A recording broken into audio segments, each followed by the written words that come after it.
The step vault is one of the most commonly used vaults.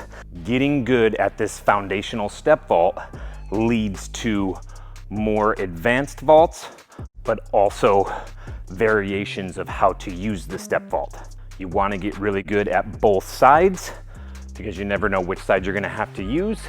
With the step vault, basic thing is you're making a window and stepping through.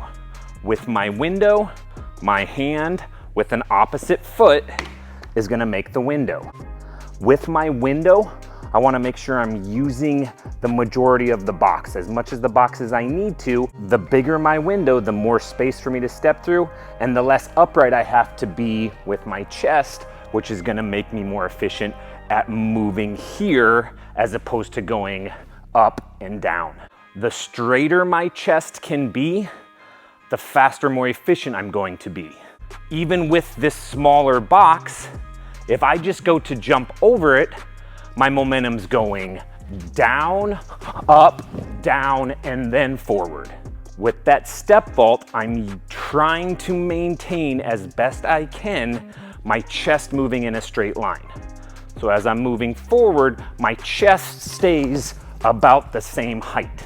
I want to utilize my hand to help direct the direction that I move out of the step vault. For a basic step vault, I'm trying to move straight out of it, so I want my fingers and my hand to point in the direction I'm moving, along with my foot.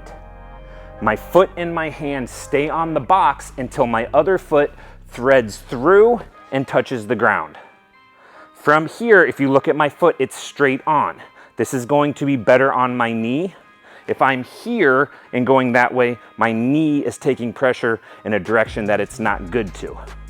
So I'm here with my foot still on the box. If this is a stable obstacle, I'm able to push off the box to move quicker out. One of the common mistakes that we see is that people break the window. They kick their window.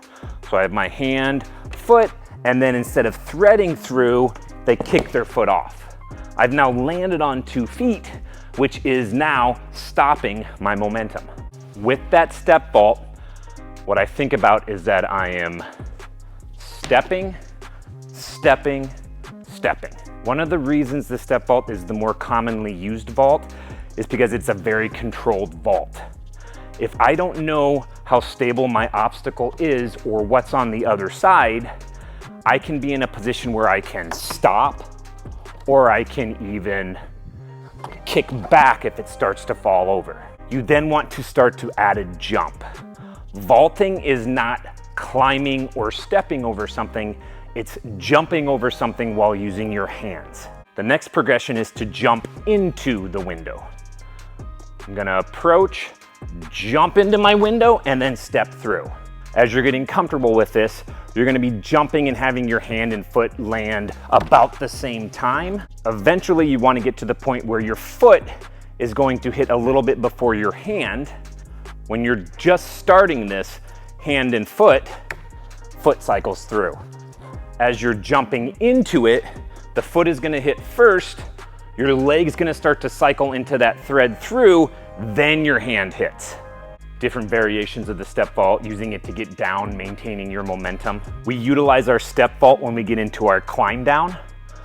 One hand, opposite foot.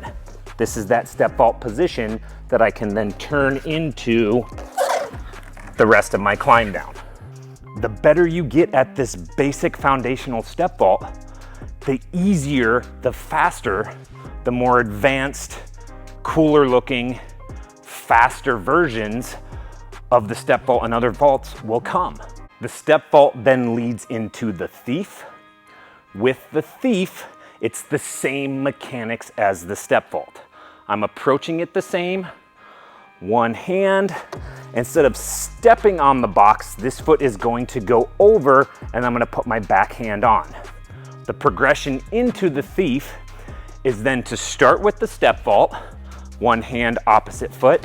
As I step through, I replace that back leg with my back hand. The step vault also leads into the speed vault.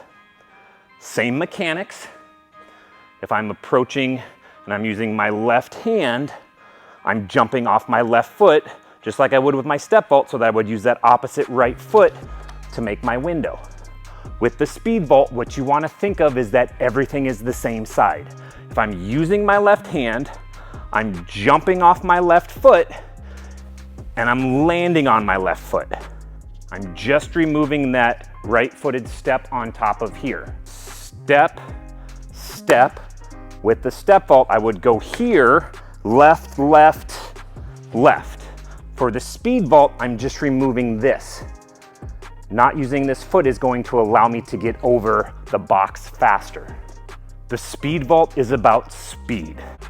You're not wanting to do a lot of floating. It's skimming over the top. It's very quick. Faster I get my legs up, faster I get my legs down, the faster I get to moving out of it.